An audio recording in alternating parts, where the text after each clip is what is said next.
If you're not familiar with the endless persecution of non-Muslims in places like Pakistan and Egypt and Iraq, either you've spent the past few decades living in a snow fort in Antarctica, or you're a radical leftist screwball who's so busy admiring your own virtue in the mirror that you just can't find the time to pay any attention to people who are actually suffering.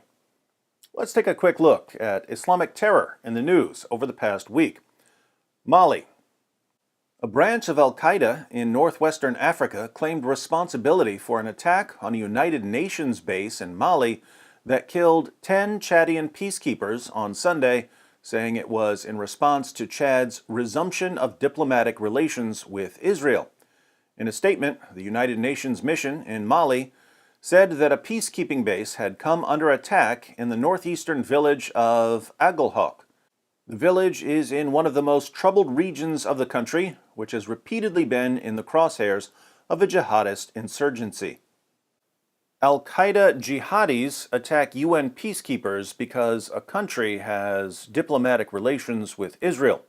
Welcome to Islam's moral compass, where the needle always points to terrorism. Pakistan. There are nearly 200 cases of Christians in Pakistan charged with blasphemy, the controversial law made famous by Asia Bibi. Father James Channon, director of the Peace Center in Lahore, which promotes interfaith relations, said research by the Catholic Church has revealed 187 live cases of Christians charged with blasphemy, which in Pakistan can carry sentences of life imprisonment or death.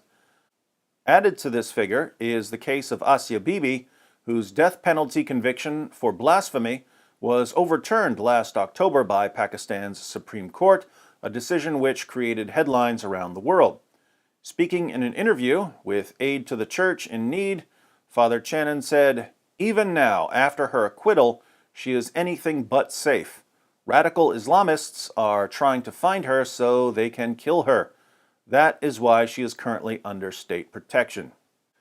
In Pakistan, if you criticize Sharia, you'll be charged with blasphemy and sentenced to death. In the West, if you criticize Sharia, you'll be accused of racism and sentenced to ridicule. Seems like Islam always finds a way to avoid criticism. Nigeria. A Christian denomination based mostly in the Northeast, the Church of the Brethren in Nigeria, otherwise known in Hausa language as Ecclesiar Yanua Nigeria, EYN, has appealed to the federal government to rebuild its church branches razed by Boko Haram insurgents. The EYN says Boko Haram has destroyed a total of 1,125 of its church buildings and other structures over the years of insurgency. These include its headquarters office complex, which has been rebuilt, a church auditorium, which is yet to be fully reconstructed, and an adjacent pastor's residential quarters, where reconstruction's work is yet to start. Never forget, if you smirk while someone beats a drum in your face, you're a despicable monster who deserves violence. But if you burn down more than 1,000 churches, you're a misunderstood victim whose ideology is beyond criticism. The Philippines. The southern Philippines city of Jolo is on lockdown after a deadly double bombing Sunday as the authorities try to ensure security and investigate the attack that killed at least 20. The bombing, which was claimed by ISIS, has raised fears of an increase in separatist violence in the country's restive Mindanao region following a referendum last week in which an overwhelming majority of voters backed self-rule. Bombs exploded at the Jolo Catholic Cathedral during Sunday Mass, officials said, killing 20 and injuring at least 81 people, including 14 soldiers and 2 police officers. The first device went off inside the cathedral, and the second targeted nearby soldiers who rushed to help the victims of the first explosion, a military spokesman said. So, if you don't like the way a referendum goes, you blow up a church. More timeless wisdom from the religion of peace, tolerance, equality, and feminism. The United States. 3 men from Lansing, Michigan were arrested for allegedly supporting ISIS, with one of them taken into custody as he prepared to fly to Somalia, authorities said Tuesday. Musa Abdikadir Musa, 23, his brother Muhammad Abdikadir Musa, 20, and another relative, 26-year-old Muhammad Salat Haji, were all charged with conspiring to provide material support to a terrorist organization, prosecutors said. Agents arrested Musa at Gerald R. Ford Airport in Grand Rapids on Monday, where he was about to take a series of flights that would have eventually landed him in Mogadishu, Somalia, according to a federal complaint.